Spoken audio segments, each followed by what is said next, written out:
O principal livro que a gente utiliza é esse livro aqui, Estatística Aplicada. Os alunos de períodos anteriores têm esse livro.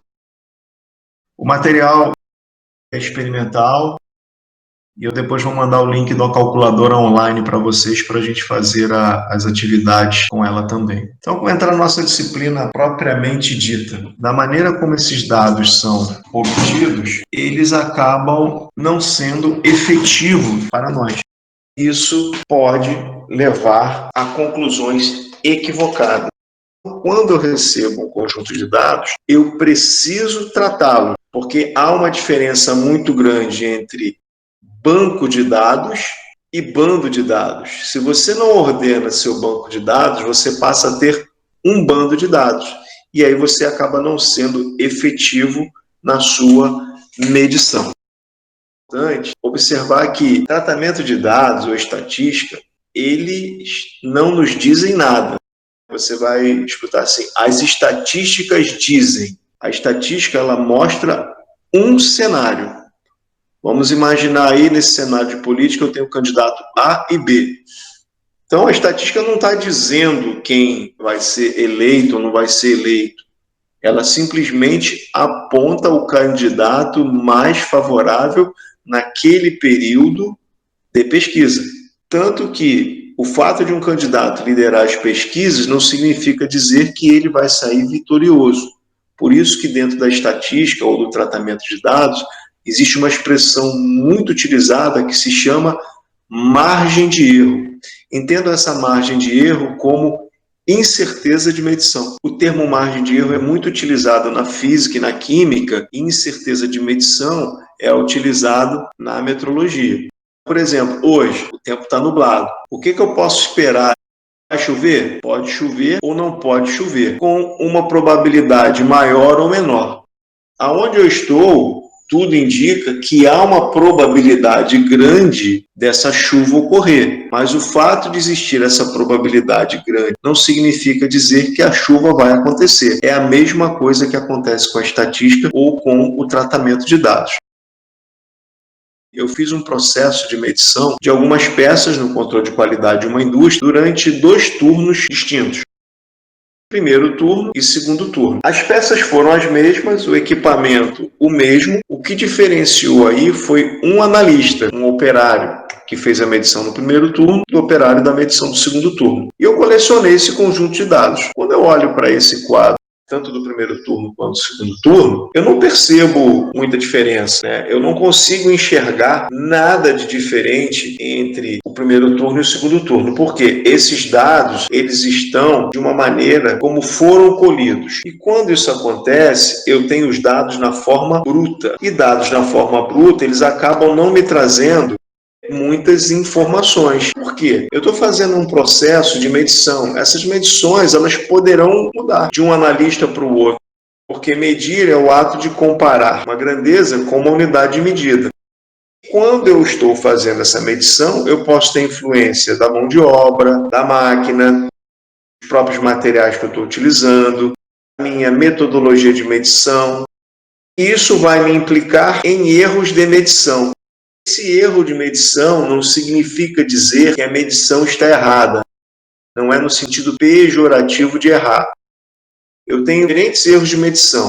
Eu tenho o erro aleatório, que está associado à variabilidade das medidas. Isso vai me influenciar numa coisa chamada repetibilidade e reprodutibilidade. Eu tenho erros que são chamados erros sistemáticos.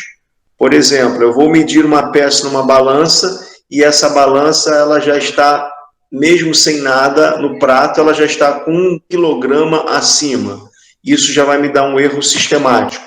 Ou um próprio erro grosseiro, onde eu vou transcrever um resultado que foi 38,47 gramas, inverto, falo 38,74 gramas. Existem diferentes classes de erro de medição. O erro aleatório, que é inerente à variação dos processos. Você pode medir uma coisa 10, 15, 20 vezes e você vai obter resultados diferentes. O erro sistemático e o erro grosseiro. Voltando naquele outro exemplo, observe a diferença agora de pegar os dados do primeiro turno e fazer uma ordenação desses dados em ordem crescente da ocorrência deles. Nesse momento, eu tenho uma estatística chamada Hall. O que é o Hall? O Hall é a ordenação dos dados de ordem menor valor para o maior valor. Então, eu tenho o Hall do primeiro conjunto de dados e o Hall do segundo conjunto de dados. Quando a gente observa, todas as pecinhas estão dentro da especificação ou tolerância de manufatura. Todas elas estão compreendidas nessa faixa aqui, que eu espero que esse componente esteja, de 8 a 20 milímetros. Então, com isso, eu já consigo perceber bem suavemente que há uma diferença entre esse conjunto de dados. Por quê? Os dados não foram iguais. Houve uma variação durante a medição. Que variação foi essa? Essa variação foi proveniente do erro. Esse erro é um erro pejorativo? Não. Esse é o erro aleatório de medição. Significa dizer que a cada processo de medir, você pode obter um diferente valor. Quando eu pego a diferença entre o maior valor do conjunto de dados e o menor valor, eu tenho uma estatística chamada amplitude. O que é amplitude? A amplitude vai ser sempre você ordenar o conjunto de dados do menor para o maior valor e subtrair o maior valor do menor valor. Faça o seguinte exercício. Abra os dois braços. Essa distância entre a ponta do dedo da mão direita e a mão esquerda é a amplitude entre esses dois pontos dos seus braços. Existem pessoas de maior dimensão e pessoas de menor dimensão. Obviamente, as pessoas que têm braços maiores, elas terão uma amplitude maior. Então, a gente observa isso no primeiro conjunto de dados e no segundo conjunto de dados. Quando eu avanço um pouquinho mais, o que eu observo? Como no primeiro conjunto de dados o valor foi 17,54 e no segundo 10,17, vocês vão observar que essa diferença foi de 7,37 milímetros, diferentes em termos de espalhamento dos dados. E esse espalhamento de dados a gente chama de dispersão das medidas. Como o primeiro conjunto tem uma maior amplitude, 7,37 milímetros, quando comparado ao segundo, cujo valor é 5,76, eu já começo a entender que há uma diferença no espalhamento dos dados obtidos no primeiro turno quando comparado ao segundo turno. Então, dá para a gente observar que quando a gente ordena esses dados, a gente já começa a ter uma percepção e uma interpretação dos resultados obtidos. Nesse momento, a gente começa a fazer o tratamento dos dados, de uma forma muito incipiente ainda. Eu posso criar uma outra estatística, também chamada diagrama de ramo e folha. Para construir um diagrama de ramo e folha, é muito simples. A gente só tem que criar uma estrutura onde eu vou quebrar a parte de um número em um ramo e as demais partes eu vou considerar como folhas. Como funciona isso? Eu vou traçar duas barrinhas, fazendo uma cruz aí meio desproporcional. Faço aqui essa partezinha aqui, crio essa cruz. Do lado esquerdo eu vou chamar de ramo. Do lado direito eu denomino folhas e crio uma legendinha. Uma legendinha para quê? Para que qualquer pessoa possa entender o que eu quis escrever aqui. Peguei o primeiro número da minha distribuição e dividi em 10/7. E disse que 10/7 é igual a 10,17. E aí o que eu fiz? Eu peguei aqui esses numerozinhos e dividi nas dezenas. 10, 11, 12, 13, 14, 15, 16, 17. E com os meus dados em Hall, eu vim fazendo os complementos das folhas. 10, 17 dá o quê? 10,17, que se refere a esse primeiro valorzinho aqui. 10, 20 é esse segundo valor aqui, 10,20. 10, 30 é esse valorzinho aqui. 10, 70, criei. Então, eu criei nessa sequência aqui o valor 10,17, 10,20, 10,30, 10,70. Essa primeira sequência de dados. Acabou toda a dezena de 10, eu vim para a dezena de 11 e fui fazendo isso sequencialmente para todos esses dados. E terminei aí o meu primeiro diagrama de ramo e folha. Na segunda sequência dos dados, eu fiz a mesma coisa, quebrei nas dezenas. Eu não tenho a dezena de 10, mas eu deixei ali ela disponibilizada para a gente ver. E também não tenho a dezena do 17. Eu tenho variando de 11,19 até 16,95. O que eu observo aqui? Fiz o mesmo princípio, criei meus ramos e minhas folhas, e agora eu tenho essa estrutura. O que significa essa estrutura? Para o primeiro conjunto de dados, eu tenho esses valores. Vamos contar quantas linhas eu tenho. 1, 2, 3.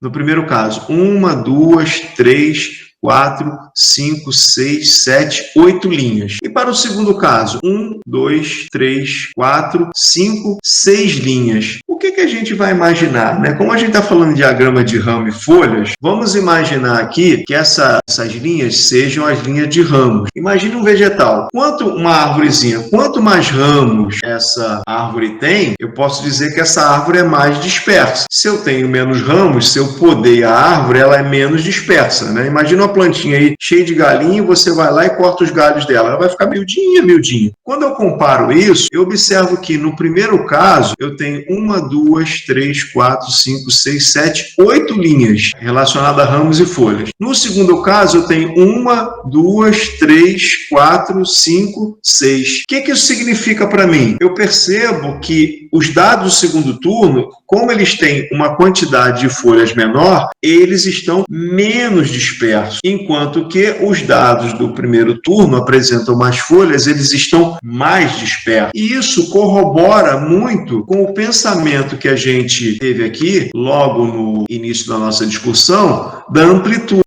Como os dados do primeiro turno estão mais dispersos pelo diagrama de ramo e folha, é de se esperar que ele tenha o quê? Uma amplitude maior quando comparada aos dados do segundo turno, que possui uma quantidade de ramos e folhas menor. Isso bate aqui exatamente com a nossa amplitude.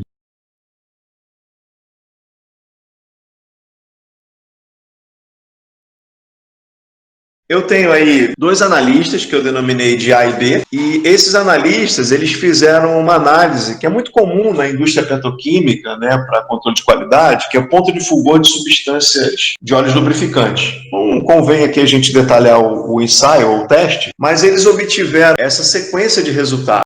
Construam o diagrama de ramo e folha. Eu já coloquei os dados ali em rol do analista A e do analista B, lembrando que dados em rol significa colocar os resultados em ordem crescente do menor para o maior valor. Então aí vocês vão quebrar esse númerozinho aí. Não vai dar para quebrar aí numa unidade completa, né? A gente vai considerar aí 3, 4, 5 e 6 e fazer essa distribuição. E depois discutir esse resultado.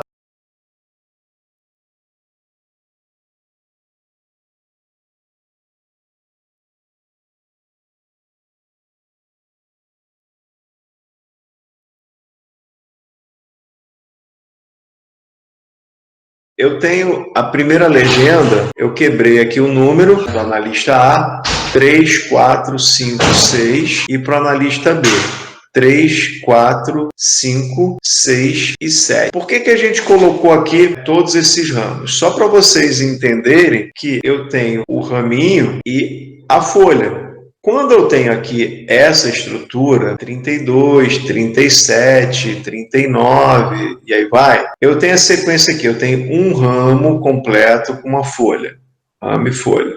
1, 2, 3, 4. Nesse caso aqui, eu tenho 1, 2, 3, 4. Observem que nesse caso aqui, lá no outro exemplo, a gente estava falando de pontos extremos, extremidade superior e extremidade inferior. Aqui eu tenho uma separação, onde o 6 não aparece. Mas, querendo ou não, para eu vir na sequência, eu teria o 3, 4, 5, 6 e esse 7 aqui. Eu teria um espaço vazio aqui. Se eu considerasse aqui um grande ramo e as folhas em sequência, na sua sequência, eu teria essa separabilidade. Então, quando você monta essa estrutura, você vê que os dados se distribuem de uma maneira que eles passam a ser mais dispersos. E se eu fizer a diferença aqui, 62 menos 32, eu tenho aqui uma amplitude de 30. Quando eu faço aqui a diferença entre 79 menos 32, eu vou ter uma amplitude de 47. Então, eu observo que essa estrutura aqui, mesmo eu não tendo o númerozinho aqui, eu devo apresentá-lo, mas eu não vou dar para ele folha alguma, porque esses números centrais, eles acabam por contribuir para a dispersão, mesmo que eles não aconteçam. Por quê? Isso tem a ver muito com a variação ou a dispersão dos resultados. Porque se os resultados acontecem de maneira aleatória, significam que qualquer um deles pode acontecer em um dado intervalo. Então, o que a gente percebe? Que o analista B teve maior dispersão quando comparado ao analista A. Fiz um comparativo entre os dois analistas, o diagrama de ramo e folha do analista para a esquerda e do analista B para a direita, só para vocês compararem os resultados dele e perceberem a dispersão. Esse 6 aqui, que não tem nada. Realmente não tem nada, mas quando você coloca os dados em rol, você acaba percebendo o distanciamento dele. O que significa dispersão de resultados? Vamos imaginar que o Vitor tirou numa prova 6 e 8. Sua média, 7. Vamos imaginar agora que o Marcelo Júnior tirou 7 e 7. A média do Marcelo é 7. Em termos de média, vocês têm o mesmo desempenho. Mas quem dispersou menos? Marcelo. Então, dispersão está relacionada a distanciamento de resultados. E num conjunto de dados, esse resultado não precisa aparecer, porque a gente trabalha com a média. Mais um exemplo de nota que fica mais fácil para a gente avaliar no nosso contexto de professor. Eu tenho o aluno A. O aluno tirou 6 e 7. Eu vou apresentar no resultado final dele qual o valor? 6,5. Não, mas ele não tirou 6,5. Mas 6,5 é um valor provável nesse intervalo de nota que ele tirou de 6 e 7 durante essa medição. Quando eu coloco aí o meu diagrama de ramo e folha, eu necessariamente não preciso ter o resultado. Porque como o evento é aleatório, ele pode acontecer, como não pode acontecer, mas existe a probabilidade de ocorrência dentro de um dado intervalo. Aqui comparando, menos disperso, que a gente trabalhou, mais disperso. Menos disperso significa menor variabilidade. Quando eu estou tratando os dados, eu preciso descrever os dados. Por exemplo, me descreva uma pessoa. Essa pessoa ela tem aproximadamente 1,74 m, ela tem olhos verdes, cabelos castanhos, tem aproximadamente 64 quilogramas. Então, eu estou fazendo uma descrição. Então, quando eu peguei esse exemplo da pessoa, eu descrevi as características dela sob o ponto de vista quantitativo. Ela tem aproximadamente 1,70 m, aproximadamente 68 quilogramas. Quando eu falar tem olhos verdes, cabelos castanhos, eu estou dando uma descrição qualitativa. Eu posso descrever dados de forma quantitativa ou de forma qualitativa. Preferência por um produto. Gosto ou não gosto? Sim ou não? Tá, de 1 a 5, qual a nota que você daria para a aula de hoje? Onde 5 é a maior nota. Eu posso falar assim, a aula foi boa. Foi boa como? Então você começa a ter essas medições dentro da estatística. Por exemplo, eu tenho esses dois conjuntos de dados aí, do primeiro turno, que ele está meio rosadinho, e o azulzinho do segundo turno. Então eu começo a descrever esses dados. Uma das primeiras maneiras para fazer essa descrição é apresentar a quantidade de dados que eu tenho. 60. Isso é importante? Isso é extremamente importante dentro da avaliação de dados. Média. O que é a média? Média é um valor que resume um conjunto de dados em um único ponto. Um aluno tirou 6 na primeira prova, tirou 8 na segunda. Como é que eu vou resumir o desempenho dele? Eu vou resumir por meio de uma média. Eu vou apresentar o resultado 7. E mediana? Mediana é o valor central de um conjunto de dados, que às vezes pode ser igual à média, ou não.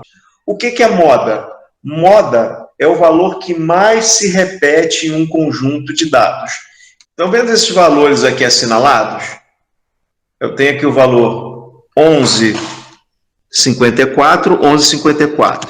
E aqui embaixo eu tenho o valor 14,76, 14,76. E embaixo eu tenho repetido o valor 12,16, duas vezes, e os valores 13,25 e aqui 15,52, 15,52. Esses valores são os valores que mais se repetem no conjunto de dados. Valores que mais se repetem no conjunto de dados são chamados de moda.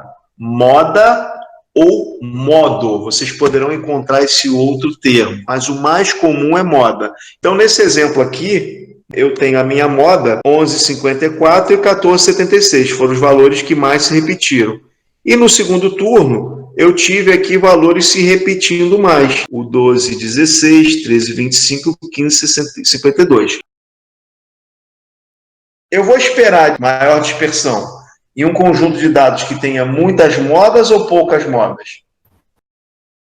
Se eu tenho pouca dispersão, eu vou ter muita moda. Vamos falar de cor de carro. Qual a cor predominante? Prata, talvez branco. O que é estar na moda? Quando alguma coisa está na moda, é uma coisa que se repete muito. Uma música, quando está na moda. A Anitta lançou a música aí recente. A música da Anitta entra na moda porque ela toca muito. Então, quando você vai no mercado de carros, você vê que, predominantemente, não há muita variação de cores de carro. Você não vê um carro roxo aí, um carro rosa facilmente, verde-limão. Você vê o quê? Branco, preto, prata, mas você vê uma predominância do prata. Seguindo aqui nossa linha, eu posso ver quem é o valor máximo, o maior valor obtido, o menor valor obtido, que eu vou chamar de mínimo. Eu posso ter uma outra estatística chamada desvio padrão amostral. O desvio padrão ele é uma medida de dispersão. Compare só a medida de dispersão do primeiro turno para o segundo turno. Ela está bem maior quando comparado. O desvio padrão também é uma medida de dispersão, tal como a amplitude, só que ela é uma medida mais robusta. Eu tenho os quartis, que também são medidas de posicionamento, variância amostral, que também está relacionada a desvio padrão, está representado por S ao quadrado, bem maior quando comparado aqui ao segundo turno, e eu tenho o coeficiente de variação que considera o desvio padrão em relação à média. Então, em linhas gerais, pessoal, isso aí é o que a gente tem por hoje.